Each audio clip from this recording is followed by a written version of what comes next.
Praise the lord. దేవుని నామానికి మహిమ కలుగును గాక. హల్లెలూయా, హల్లెలూయా, హల్లెలూయా, హల్లెలూయా.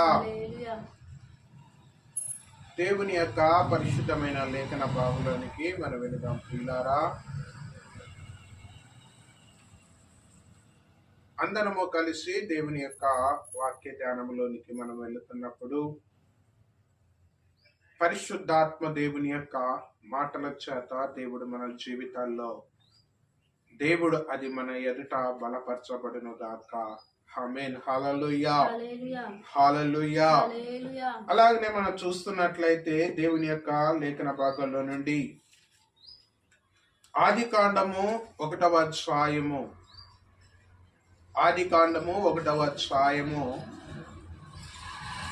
4వ వచనాన్ని మనం చదువుకుందాం. వెలుగు మంచిదైనట్లు దేవుడు చూచెను. దేవుడు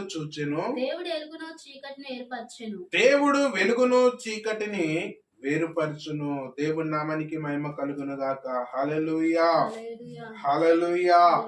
ఇక్కడ మనం చూస్తున్నట్లయితే ప్రియమైన దేవుని సంగమా, ఈ దినాన నా యొక్క అంశ భాగము వెలుగు చీకటి.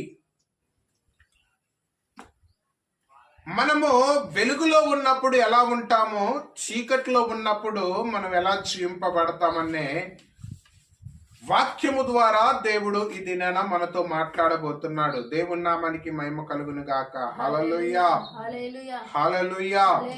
అందుకే ప్రియులారా, మనం చూస్తున్నట్లయితే ఇక్కడ 4వ వచనంలో ఏమంటున్నాడంటే, వెలుగు మంచిదైనట్లు దేవుడు వెలుగును చీకటిని ఏం చేశాడంట?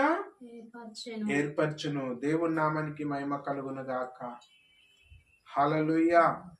అంటే ఇక్కడ మనం చూస్తున్నట్లయితే ప్రియమైన దేవుని సంగమా, యేసుక్రీస్తు ప్రభువారు ఇక్కడ ఏమని చెప్తున్నాడంటే, ఇక్కడ ఏ విధముగా పరిశుద్ధాత్మ దేవుడు మన ఎట్లా పలుకుతూ ఉన్నాడంటే, ఇక్కడ వెలుగు మంచిదైనట్లు దేవుడు చూచి ఉన్నాడంట. ఎవరు చూశారు వెలుగు మంచిదని? ఎవరు చూశారంటే యేసుక్రీస్తు వారు వెలుగు మంచిదని ఆయన గమనించాడు, ఆయన పరీక్షించాడు, ఆయన చూచి ఉన్నాడు. నిజముగా ఒక మనిషి జీవితంలోనికి వెలుగు వచ్చినప్పుడు వాడు ఎలా ఉంటాడంటే, మంచిగా నీతిగా వాడి జీవితాన్ని కొనసాగింపబడుతూ ఉంటది. దేవుడి నామానికి మహిమ కలుగు.